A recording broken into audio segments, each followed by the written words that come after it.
ರಾಜ್ಯಪಾಲರ ಭೇಟಿಯಾದ ವಿಜಯ್. ನಾಳೆ ತಮಿಳುನಾಡು ಸಿಎಂ ಆಗಿ ಪ್ರಮಾಣ ವಚನ ಸ್ವೀಕಾರ. ತಮಿಳುನಾಡು ವಿಧಾನಸಭಾ ಚುನಾವಣೆಯಲ್ಲಿ ಭರ್ಜರಿ ಜಯಭೇರಿ ಬಾರಿಸಿರುವ ತಮಿಳಿಗ ವೆಟ್ರಿ ಕಳಗಂ ಟಿವಿಕೆ ಪಕ್ಷದ ಅಧ್ಯಕ್ಷ ನಟ ದಳಪತಿ ವಿಜಯ್ ಇಂದು ಚೆನ್ನೈನ ರಾಜಭವನದಲ್ಲಿ ರಾಜ್ಯಪಾಲ ರಾಜೇಂದ್ರ ಅರ್ಲೇಕರ್ ಅವರನ್ನು ಭೇಟಿಯಾಗಿದ್ದಾರೆ. ಈ ವೇಳೆ ತಮ್ಮ ಪಕ್ಷಕ್ಕೆ ಸರ್ಕಾರ ರಚಿಸಲು ಅವಕಾಶ ನೀಡಬೇಕೆಂದು ಅಧಿಕೃತವಾಗಿ ಹಕ್ಕು ಮಂಡಿಸಿದ್ದಾರೆ. ಇತ್ತೀಚೆಗಷ್ಟೇ ಪ್ರಕಟವಾದ ಚುನಾವಣಾ ಫಲಿತಾಂಶದಲ್ಲಿ ದಳಪತಿ ವಿಜಯ್ ನೇತೃತ್ವದ ಟಿವಿಕೆ ಪಕ್ಷವು ಒಟ್ಟು 108 ಸ್ಥಾನಗಳನ್ನು ಗೆಲ್ಲುವ ಮೂಲಕ ತಮಿಳುನಾಡಿನ ಅತಿ ದೊಡ್ಡ ಒಂಟಿ ಪಕ್ಷವಾಗಿ ಹೊರಹೊಮ್ಮಿದೆ.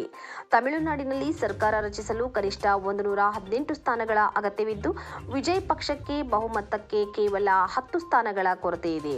ಈ ಹಿನ್ನೆಲೆಯಲ್ಲಿ ಇತರೆ ಪಕ್ಷಗಳ ಬೆಂಬಲದೊಂದಿಗೆ ಮ್ಯಾಜಿಕ್ ನಂಬರ್ ಸಾಬೀತುಪಡಿಸಲು ವಿಜಯ್ ಸಜ್ಜಾಗಿದ್ದಾರೆ. ಈಗಾಗಲೇ ಇಮೇಲ್ ಮೂಲಕ ಇಂದು ಖುದ್ದಾಗಿ ರಾಜ್ಯಪಾಲರನ್ನು ಭೇಟಿ ಮಾಡಿ ಶಾಸಕರ ಬೆಂಬಲದ ಪತ್ರವನ್ನು ಹಸ್ತಾಂತರಿಸಿದ್ದಾರೆ.